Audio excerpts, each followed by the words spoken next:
Kain na tayo mga idol. Ito na po yung sabaw ng nilaga. Ito na po yung pechay ginisa sa sardinas. Ang saya-saya.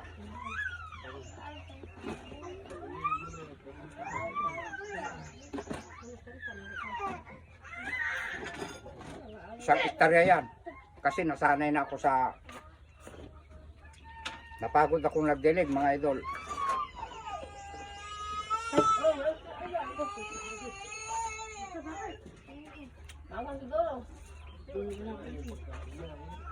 Oh, napakalambot.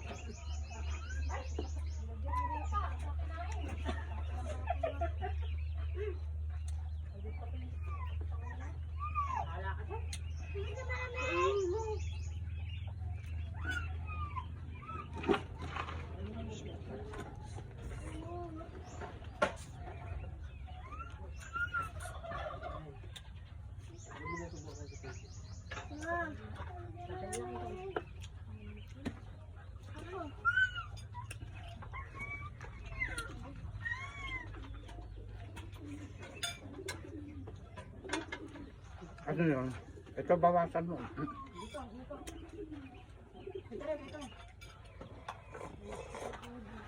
Ako, napakasarap ng asin. Oh, hatiin mo lang.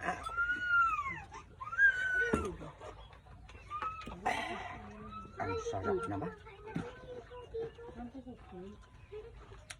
Ito, magaling ka. Dito ka.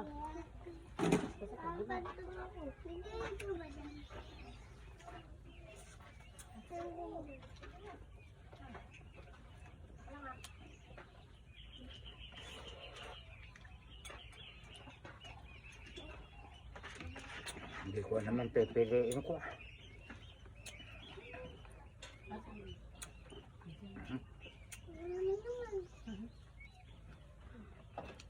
Wala nang laman.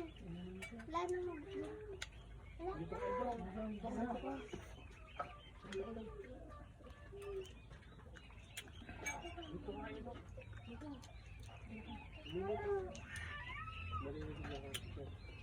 Kain tayo. Ito, sarap.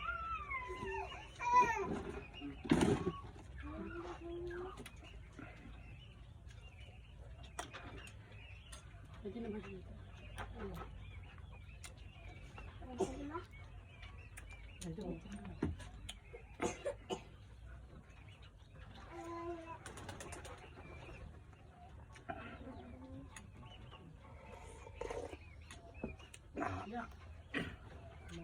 Nako, natikman ko ng kwan. Pinapangarap kong kwan. Ginisa na pechay at saka may sardinas. Ano mo yan?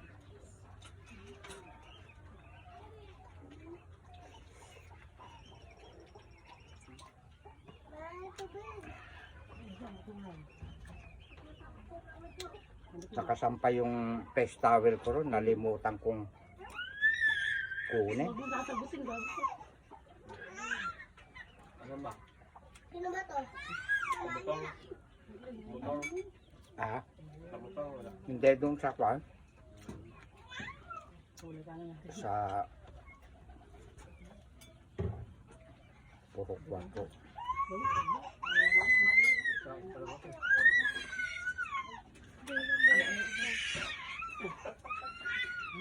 Ha? Kumakain na rin ba yan? May? Muntik lang natumba yung cellphone. Pasangsa po. Dumaan ko yung mataba. Naloko na.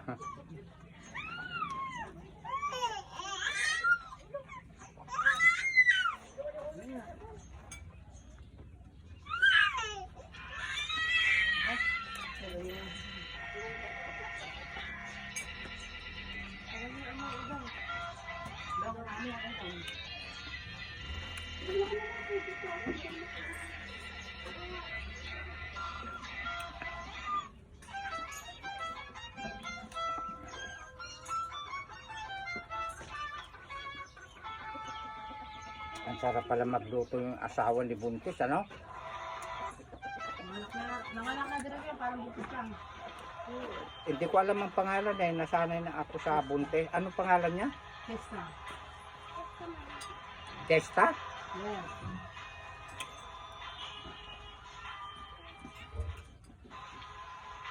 Pwede palang gawin siyang cook, ano? Yes, Pagka masarap. maraming mga bisita tayo. Masarap direct magluto yun. Hmm.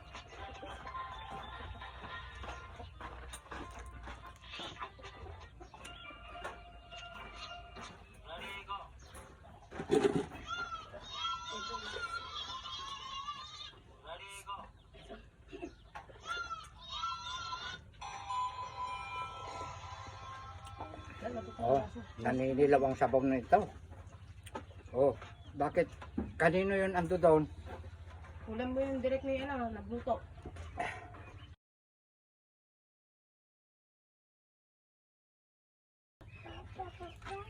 Idong, lagay ko yan. Mamaya idong, mamaya. Nakalagay pa dyan, nakalagay pa. Kinakain ng palong mga idol. Dito ka naman ito doon. Dito ka kasi na. Dito ka para.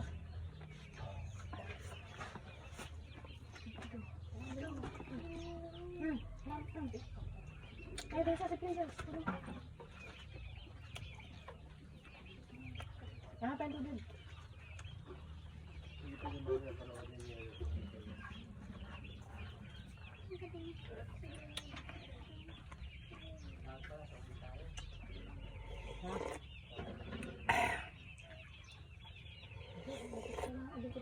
Wow.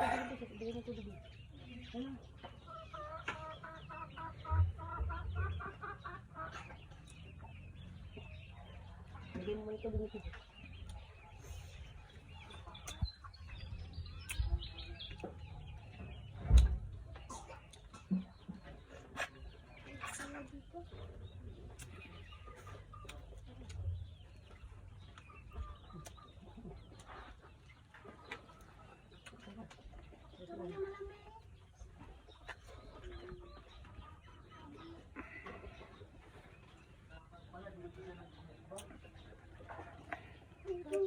Eh, doon ko naman na isasaw sa sabaw. Sorry po.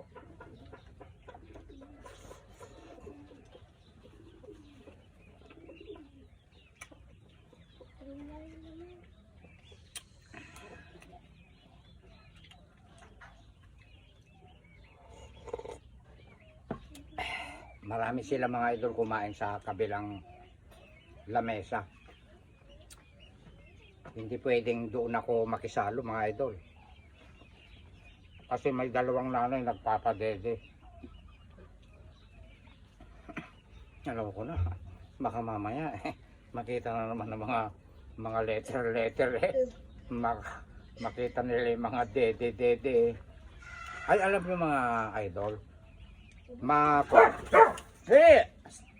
masustansya ang gatas ng nanay. Huwag kayong kuhan. Pagka medyo mahirap ang buhay natin, huwag na tayong bibili ng dilata. Sa dede na lang ng nanay para mas masustansya pa po yun. Totoo yan. Yung iba, ayaw pa didein sa yung mga asawa nila. Baka raw malusyang ang misis nila.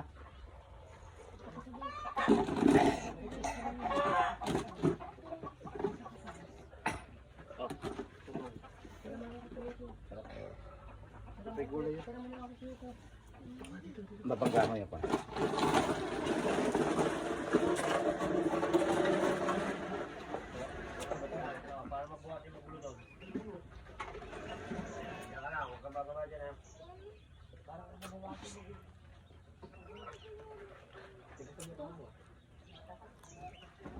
Pag maliligo pala tayo sa dagat sasama ka, no? Masarap ka palang, excuse me po, masarap ka palang magluto.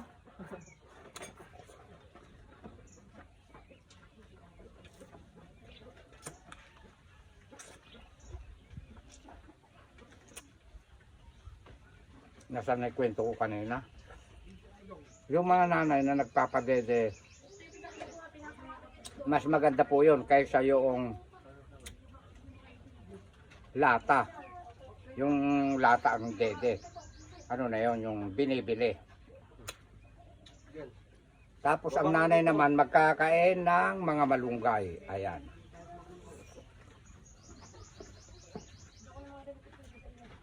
Pampadami po yun ng gatas mga idol. Hindi sakitin ang inyong mga anak.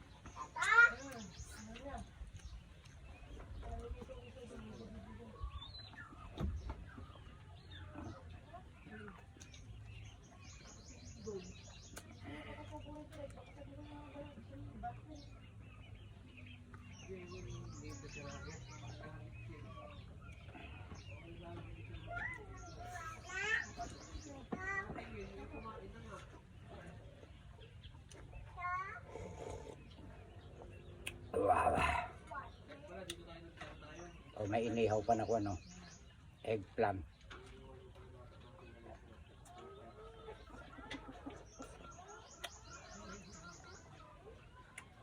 Ayan na. Susunod na to.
Malapit na maubos ha.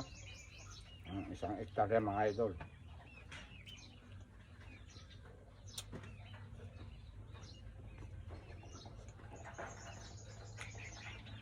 Siya nga po pala. Ang pechay po, maga tanghali hapon yan dinidilig. Madali pong mauhaw yan sa tubig. Kapag ka dinilig mo ng umaga, hindi na sa tanghali hapon, kinaumagahan, lanta na naman yan.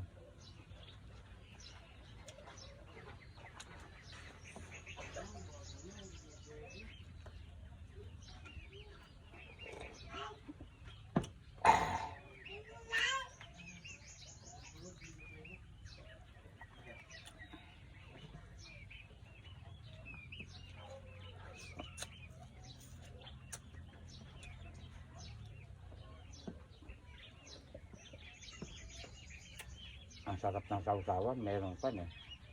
Nagayat-gayat na mangga.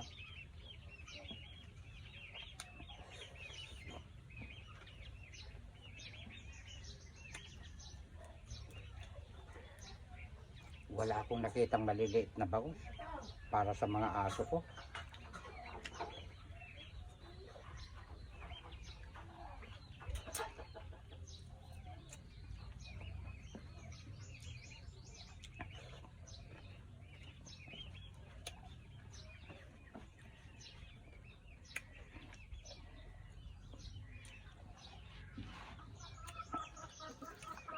Napanood ko yung content ni Sir Romeo Sagon ba yun? Sagon Katakutan. Ang lalaki po ng dalag sa kanilang fish pond. Masarap po yan na isalab, sir. Sana makapunta ako dyan. Ma-invite mo ako.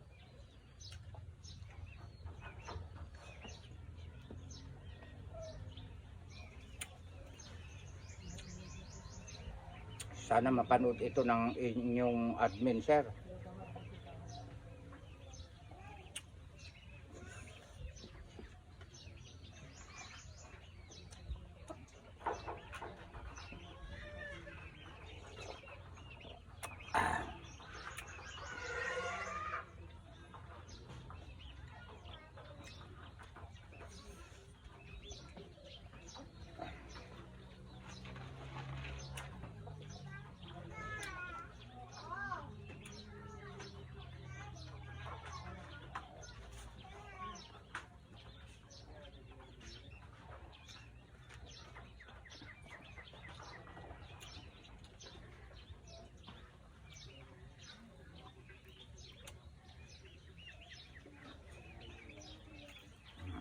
wala na. Maubos ko na yung pinakatang.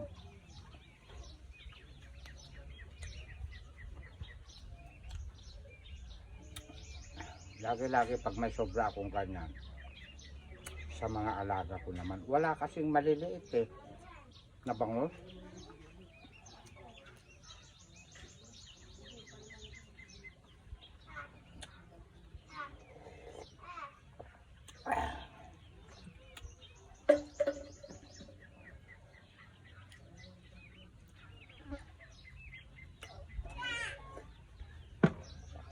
Wow. At hanggang dito na lang, mga idol. Cut na direct.